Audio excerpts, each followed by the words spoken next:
Unacademy. Let's crack it. नमस्कार दोस्तों, मैं भरत राय आप सभी का पाथफाइंडर के चैनल पर स्वागत करता हूं। तो दोस्तों, जैसा कि हम जानते हैं कि 22 जनवरी 2024 वो तारीख है जिस दिन अयोध्या में राम मंदिर का इनॉग्रेशन होने वाला है। बट ये चीज़ बहुत ही कम लोग जानते हैं कि जस्ट उसके एक महीने बाद यानी कि फरवरी 2024 में अबू धाबी, जो कि मिडिल ईस्ट की एक कंट्री है, वहां पे भी पहला हिंदू टेम्पल इनॉग्रेट होगा।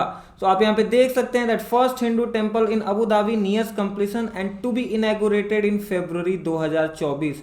जी हाँ, मिडिल ईस्ट कंट्री जो कि मुस्लिम डोमिनेटेड कंट्रीज होती हैं, वहां पे सबसे पहला हिंदू टेम्पल बनाया जाएगा। यहाँ पे आप देख सकते हैं that the grand temple to be inaugurated is reportedly expected to last more than 1000 years. इसकी ऐसी आर्किटेक्चर क्रिएट करी जाएगी कि ये ऑलमोस्ट 1000 साल तक वहां पे रह सकेगा and it will be open to the world on February 14। तो मिडिल ईस्ट रीजन से ये एक बहुत बड़ी न्यूज आ रही है दैट वहां पे पहला हिंदू टेम्पल इनॉग्रेट किया जाएगा।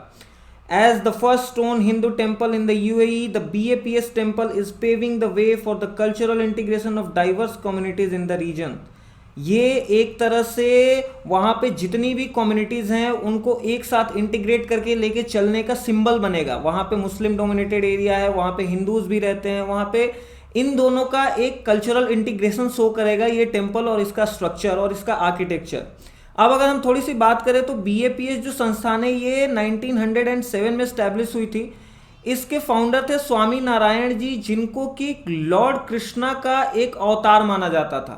तो उसके बाद इन्होंने BAPS की संस्थान की स्थापना करी और इसके अगर आप देखो तो total almost around 3900 centres 3850 centres हैं पूरे वर्ल्ड में फैले हुए और अभी इनके लीडर हैं महंत स्वामी महाराज। तो BAPS संस्थान जो है वो BAPS संस्थान एक्चुअली अगर आप देखो तो दिल्ली में जो अक्षरधाम टेम्पल है, जो कि एक काफ़ी फेमस साइट है दिल्ली में, आप अगर घूमने जाते हो तो अक्षरधाम टेम्पल साइट बहुत ही आर्किटेक्चरल मार्वल है, उसको भी BAPS ने ही निर्माण करा था। तो BAPS वर्ल्ड वाइड बहुत सारे टेम्पल्स का निर्माण करता है, जिसमें कि अब एक न्यूज़ आ रही है कि अबू धाबी में भी एक टेम्पल का निर्माण करा जाएगा। ऑल्दो इस टेम्पल का निर्माण की बात स्टार्ट हो गई थी 2015 जब PM मोदी ने विजिट करा था UAE को। So in 2015 during prime minister Modi's visit to UAE, Abu Dhabi allocated over 70 acres of land for the temple project on the Dubai Abu Dhabi highway. और यहाँ पे PM मोदी ने वहाँ 2017 में फाउंडेशन स्टोन को रखा था और वहाँ पे इस मंदिर के निर्माण कार्य को शुरू किया था। ये जो मंदिर होगा ये 108 फीट टॉल होगा, मतलब ये काफ़ी बड़ा होगा, just outside Abu Dhabi. And this BAPS Hindu mandir is the first stone Hindu temple in the UAE।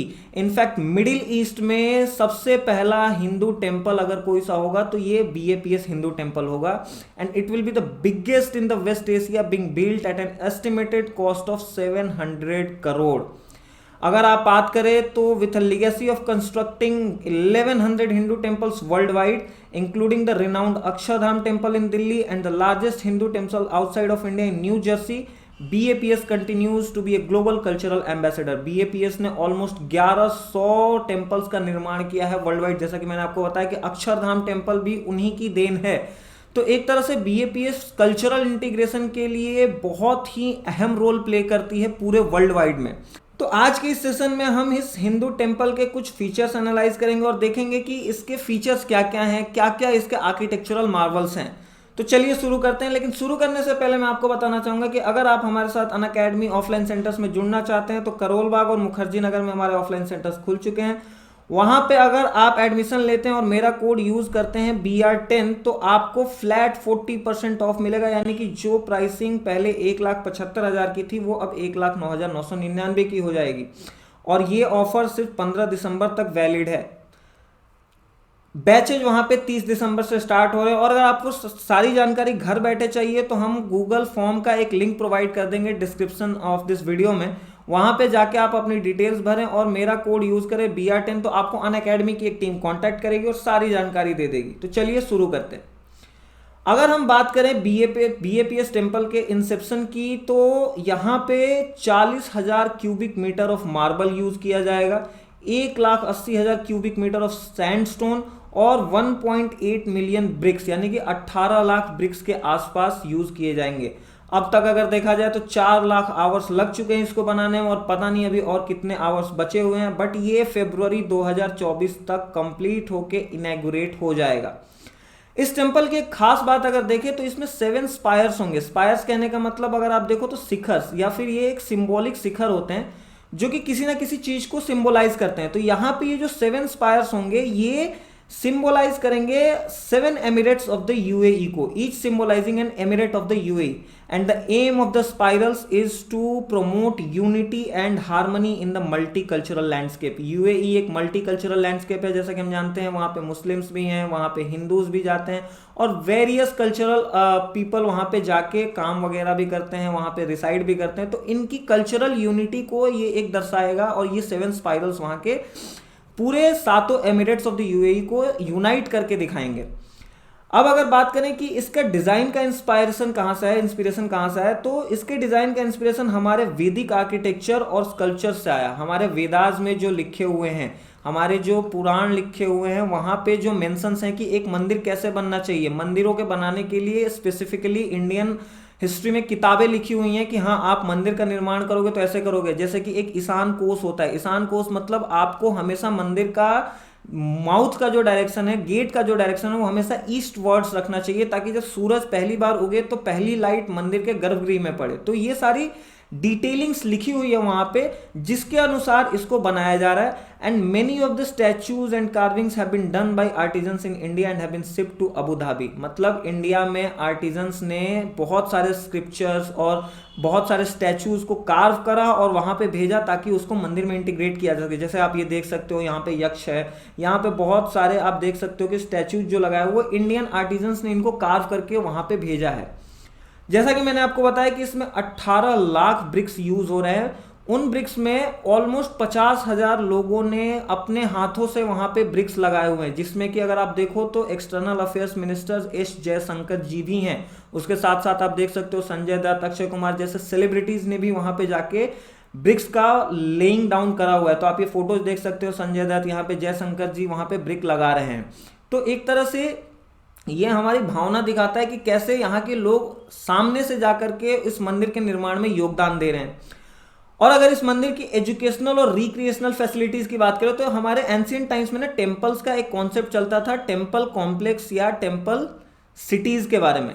यानी कि टेम्पल जहां भी बनता था ना, उसके आसपास एक सिटी डेवलप हो जाती थी, यानी कि वहां पे इकोनॉमी डेवलप हो जाती थी, वहां पे एजुकेशनल इंस्टीट्यूट्स बन जाते थे, वहां पे रिक्रिएशनल इंस्टीट्यूट्स बन जाते थे, वहां पे नाट्यगृह होते थे, यानी कि डांसिंग रूम्स होते थे।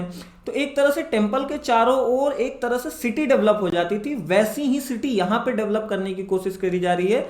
सो यहाँ पे देख सकते हो that beyond it's religious function the temple complex will house classrooms, exhibition centres, play areas for children and create a multi faceted cultural hub. यानी कि एक तरह से यहाँ पे टेम्पल टाउन के डेवलपमेंट की बात करी जा रही है कि उसके आसपास हम एक टाउन की तरह डेवलप कर देंगे। और finally the temple will be inaugurated in a grand ceremony scheduled to begin on February 10, 2025, culminating in the official inauguration on February 14। और इस फेस्टिवल को नाम दिया जाएगा फेस्टिवल ऑफ हार्मनी। जैसा कि हम बता रहे हैं आपको शुरू से कि एक्चुअली ये कल्चरल इंटीग्रेशन शो करता है ये मंदिर, तो इस मंदिर के इनॉग्रेटिंग फेस्टिवल का भी नाम फेस्टिवल ऑफ हार्मनी ही रखा गया है।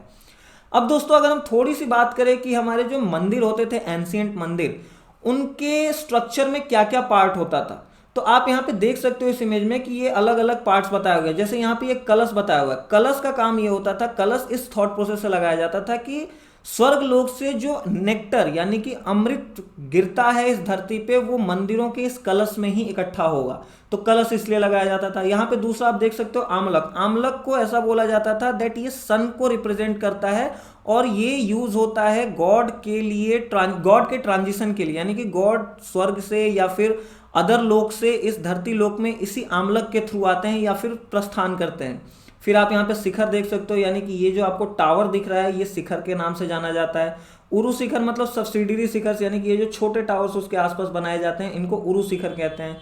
अंतराल ये होता है, जैसे आप अगर टेम्पल देखोगे तो आप टेम्पल में जब एंट्री करते हो ना तो बीच में एक छोटा सा एरिया आता है, जिसके बाद आप गर्भगृह में एंटर कर जाते हो। तो इस छोटे से एरिया को अंतराल मतलब स्टॉप टाइम अंतराल का अगर इंग्लिश में देखोगे तो स्टॉप टाइमिंग बोला जाता है। तो वहां पे वो थोड़े टाइम का जो गैप होता है उसको अंतराल बोलते हैं। फिर यहाँ पे गर्भगृह देख सकते हो जो कि मंदिर के अंदर होता है, यानी कि वहां पे प्राण प्रतिष्ठा करी जाती है प्रभु की या फिर किसी भी देवता की, वहां पे एक देवता को रखा जाता है तो उसको गर्भगृह बोलते हैं। उसके बाद आप यहाँ पे देख सकते हो महामंडप, यानी कि एक बड़ा मंडप बना होता है जहाँ पे आप अपनी रिचुअल प्रैक्टिसेस कर सकते हो, हवन पूजन या फिर आरती वगैरह कर सकते हो। उसके बाद एक मंडप होता है, अर्ध मंडप होता है, यानी कि ये छोटे मंडप होते हैं जो कि एक ट्रांजिट शो करते हैं गर्भगृह की तरफ। फाइनली आप देखो तो ये प्रदक्षिणा पथ होता है। प्रदक्षिणा पथ कहने का मतलब कि आप मंदिर के चारों ओर जो चक्कर लगाते हैं और भगवान की आराधना करते हैं उसको प्रदक्षिणा पथ बोलते हैं। और ये नीचे जो बेस होता है जगती बोलते हैं इसको। जगती मतलब जमीन से थोड़ी सी उठा के मंदिर को बनाया जाता है, मतलब आप डायरेक्ट जमीन पे मंदिर नहीं बना सकते, आपको थोड़ा सा एलिवेटेड एरिया चाहिए। इसको ऐसे इसलिए माना जाता है कि हम भगवान को जमीन पे नहीं रख सकते, भगवान को थोड़ा सा जमीन से ऊपर रखना चाहिए, इसलिए जगती का निर्माण होता है। तो ये जो आप देख रहे हो ये नागरी स्टाइल है। नागरी स्टाइल और द्रविड़ स्टाइल, तीन टाइप के स्टाइल्स होते हैं हमारे इंडिया में, नागरी, द्रविड़ और वेसार। नागरी द्रविड़ में कुछ ज्यादा अंतर नहीं होता और वेसार नागरी और द्रविड़ का कॉम्बिनेशन होता है, एक मिक्सचर होता है। तो नागरी और द्रविड़ में अगर आप देखो तो नगर में ये जो आप देखो तो ये यहाँ पे आप जो शिखर देख रहे हो इसका स्ट्रक्चर देखो, और द्रविड़ में स्ट्रक्चर देखो तो यहाँ पे आपको ये जो शिखर का स्ट्रक्चर दिखेगा ना ये स्ट्रेट लाइन में दिखेगा, बट यहाँ पे ये आगे ऊपर जाके थोड़ा सा कर्व होते हुए दिखाई देगा। तो यही स्ट्रक्चर का बस अंतर होता है। इनफैक्ट द्रविड़ में शिखर जो होते हैं ना बहुत टॉल बनाए जाते हैं। फॉर एग्जांपल आप बृहदेश्वर टेम्पल देख लो, श्रृंगेरी टेम्पल देख लो, इन सब के शिखर्स ना बहुत ऊंचे बनाए जाते हैं। और इनके बाहर के जो गेट्स होते हैं, जो एंट्री होती है टेम्पल में, उनके लिए जो गेट्स बनाए जाते हैं उनको बहुत ही हाइट पे रखा जाता है। वो इसलिए कि ये चीज शो करते हैं कि जितना ज्यादा हाइट, तो जिस राजा ने इसको बनवाया था उसने उतनी ही एरिया अक्वायर करी थी। तो एक तरह से यहाँ पे ये बोस्टिंग के लिए यूज किया जाता था कि मैं इतना बड़ा राजा था इसलिए मेरे द्वारा बनाए हुए टेम्पल का शिखर इतना ज्यादा बड़ा है। तो दोस्तों आज हमने देखा कि अबू धाबी में जो पहला टेम्पल बनने वाला है हिंदू टेम्पल, उसका इनॉग्रेशन के बारे में हमने देखा कि उसमें क्या क्या यूज हो रहा है, कौन कौन से मटेरियल यूज हो रहे हैं, उसमें स्कल्पचर्स और जो कार्विंग्स हैं वो कहाँ से बना के दी जा रही हैं और इंडियन आर्टिजन्स का उसमें कितना योगदान है। उसके बाद हमने देखा कि कितने लोगों ने अपनी श्रद्धा भाव से वहाँ पे फाउंडेशंस के बाद ब्रिक्स ले करी हुई हैं, और साथ ही साथ हमने देखा कि कैसे वहाँ पे एक टेम्पल टाउन डेवलपमेंट का प्रोग्राम रखा जा रहा है। तो मिलते हैं कल एक नई न्यूज के साथ, तब तक के लिए धन्यवाद। जय हिंद, जय Bharat. An academy. Let's crack it.